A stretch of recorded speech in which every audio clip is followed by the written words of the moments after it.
Bonjour à tous et bienvenue, vous regardez 6 minutes chrono, le rendez-vous quotidien de la rédaction de Lyon Capital. Et on continue de s'intéresser aux législatives anticipées suite à la dissolution de l'Assemblée nationale voulue par Emmanuel Macron. Aujourd'hui, on va s'intéresser à la 11e circonscription du Rhône. Et on accueille Alexandre Imbert du Palais, bonjour. Bonjour monsieur, merci pour votre invitation. Alors vous êtes candidat, vous, pour un attelage, on va dire, qu'on imaginait baroque il y a encore quelques jours. Cet attelage, c'est les Républicains et le Rassemblement national. Exactement. L'investiture, les Républicains, il y en aura 2 sur cette circonscription, puisqu'il y a aussi Cindy Ferraud qui sera candidate sous les couleurs des Républicains. Vous revendiquez, vous, il n'y a que vous qui puisse se revendiquer des Républicains dans cette circonscription ? Vous savez, honnêtement, je pense que ces questions de tambouille politicienne, elles n'intéressent pas vraiment les Français. En tout cas, elles n'intéressent pas les électeurs de la 11e circonscription du Rhône. Moi, je suis un enfant du pays. Je suis là pour défendre un gouvernement d'union nationale dans un contexte de tension extrême dans le pays. On a 2 semaines pour éviter le chaos.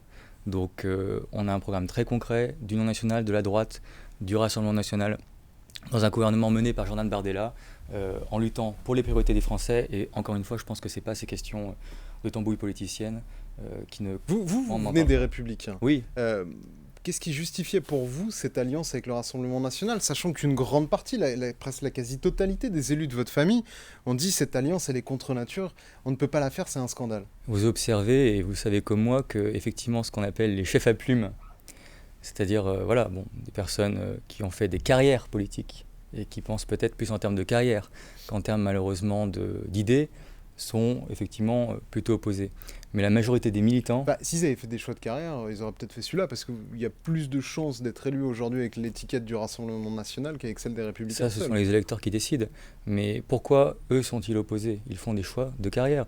Tous les militants, en tout cas sur ma circonscription... Sachant qu'ils vont au casse-pipe, c'est un peu difficile d'imaginer qu'ils font un choix de carrière. Non, parce qu'ils ont le choix de carrière, il est peut-être plutôt chez vous. Non, mais je ne vais pas trahir chacun fait des choix, il y a des enjeux d'appareil. Mais encore une fois, ça c'est de la tambouille, ça ne concerne pas les électeurs de l'ancienne circonscription. Ils s'y intéressent pas, si vous voulez, on ne parle pas de ça. Moi, sur les marchés, à Givors, on me parle du pouvoir d'achat, on me parle de la sécurité, on me parle de l'immigration. Moi, je suis militant UMP puis républicain depuis que j'ai 16 ans. Donc, j'ai tous mes crédits, si vous voulez, au niveau de l'expérience militante Les Républicains. J'étais désigné par le parti avant cette scission, en tout cas cette ambiguïté sur le programme, à cause de cette résistance pour suivre l'avis des militants du parti qui est depuis toujours... Quand on parle aux élus locaux, ils nous disent on ne connaît pas ce monsieur, il n'a jamais été chez les Républicains, il était à Paris, il n'est absolument pas du Rhône. C'est ce qu'on appelle un parachutage. Et d'ailleurs, il y a des cas assez particuliers dans ces alliances LR-RN, puisqu'on voit par exemple un militant les Républicains qui était très investi jusqu'ici à Vénissieux, qui n'est pas candidat dans la 14e circonscription, mais en Haute-Savoie.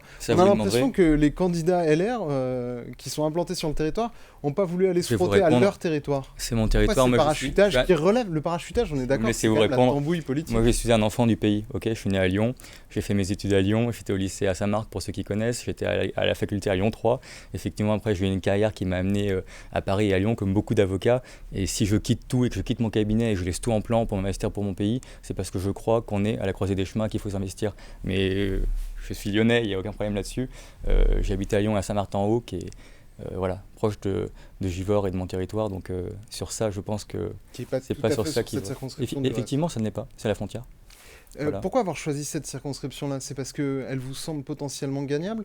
On voit que le député sortant, M. Fugit, pourrait être au second tour éventuellement. Il pourrait y avoir une triangulaire qui est plutôt annoncée incertaine. Moi, mon but, c'est de convaincre les électeurs de la 11e circonscription, les électeurs du Rhône, que nous pouvons enfin réaliser justement le grand projet et la grande idée de l'union des droites, qui a toujours été l'idée majeure en fait à droite, et cette division stérile qui était un piège de la gauche pour empêcher la droite d'exercer le pouvoir, et dans laquelle en fait se sont enferrés les chapeaux à plumes justement en n'osant jamais assumer leurs idées.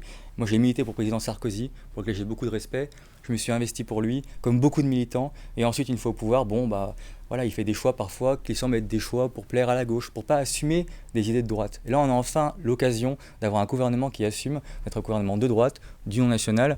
Et je pense que beaucoup de Français sont conscients que c'est une occasion inespérée avec laquelle on va pouvoir enfin répondre aux vraies préoccupations des Français qui n'ont pas été traitées malheureusement ces 30 ou 40 dernières années. L'immigration, le pouvoir d'achat et la sécurité. Et ça, ce sont les questions qui intéressent les Français. Encore une fois, je pense qu'on ne va pas rester sur la tambouille politique.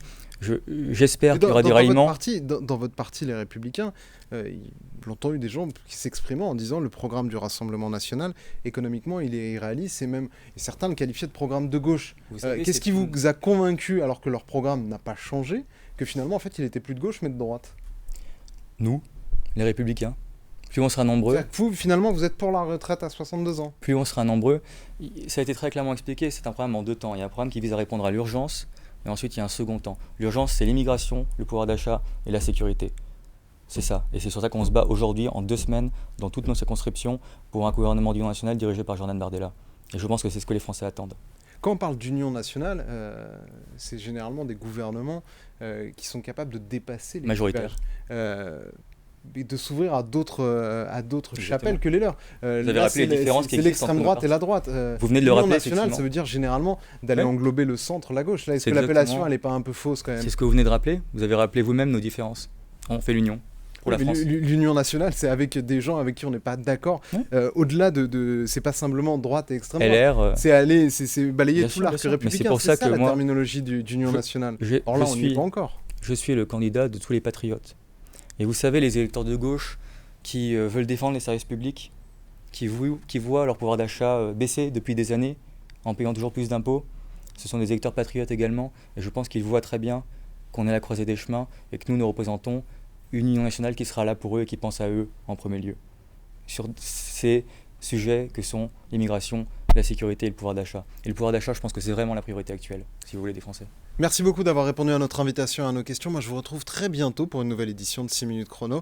D'ici là, vous pouvez continuer à vous informer sur ces élections législatives sur notre site internet www.lyoncapital.fr. Bonne journée à tous. Au revoir.